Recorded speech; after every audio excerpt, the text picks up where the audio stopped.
नमस्कार मित्रांनो. गोष्ट आवडली तर नक्की शेअर करा आणि चॅनलवर नवीन आला असाल तर आपल्या यूट्यूब चॅनल प्रो कॅपिटल मोटिवेशनला सबस्क्राईब करायला अजिबात विसरू नका. मित्रांनो, महाराष्ट्रात एक धक्कादायक आकडा समोर आला आहे आणि हा आकडा ऐकल्यानंतर अनेकांच्या अंगावर काटा येईल. कारण हा विषय आहे महिला आणि अल्पवयीन मुली बेपत्ता होण्याचा. मंगळवारी म्हणजेच 24 तारखेला विधानसभेत एक प्रश्न विचारण्यात आला. राज्यात किती महिला आणि मुली बेपत्ता होतात? आणि या प्रश्नाला गृह विभागानं दिलेलं उत्तर खरंच धक्कादायक ठरलं.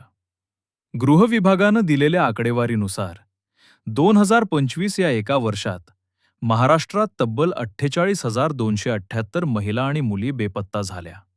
हो, तुम्ही बरोबर ऐकलं. 48,000पेक्षा जास्त महिला आणि मुली एका वर्षात हरवल्या. हा आकडा फक्त एक संख्या नाही.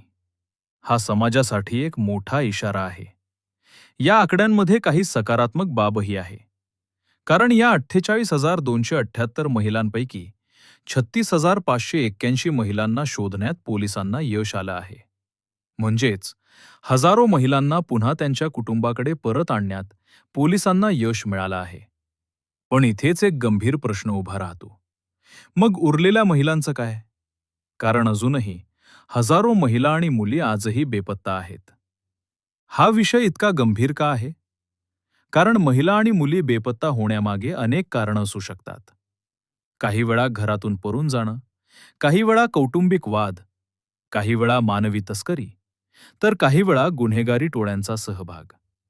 म्हणूनच प्रत्येक बेपत्ता प्रकरण फक्त एक मिसिंग केस नसतं. ते अनेकदा एका मोठ्या गुन्ह्याशी जोडलेलं असू शकतं.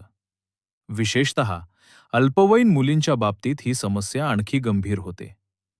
कारण अल्पवयीन मुली बेपत्ता झाल्या तर त्यामागे मानवी तस्करी, बालमजुरी किंवा इतर गुन्हे असण्याची शक्यता वाढते. म्हणूनच अशा प्रत्येक प्रकरणाची चौकशी अत्यंत संवेदनशीलतेनं करावी लागते. विधानसभेत हा मुद्दा मांडला गेल्यानंतर राजकीय वर्तुळातही चर्चा सुरू झाली आहे. कारण हा फक्त कायदा सुव्यवस्थेचा प्रश्न नाही. हा समाजाच्या सुरक्षिततेचा प्रश्न आहे. महिलांची सुरक्षितता हा प्रत्येक सरकारसमोरचा मोठा प्रश्न असतो. आणि जेव्हा हजारोंच्या संख्येनं महिला बेपत्ता होतात, तेव्हा हा मुद्दा आणखी गंभीर बनतो. पोलिसांनी अनेक प्रकरणांमध्ये यश मिळवलं आहे.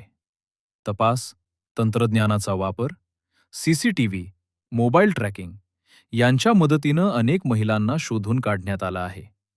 पण अजूनही हजारो प्रकरणं अशी आहेत जिथे कुटुंब आजही आपल्या मुलीची वाट पाहत आहे.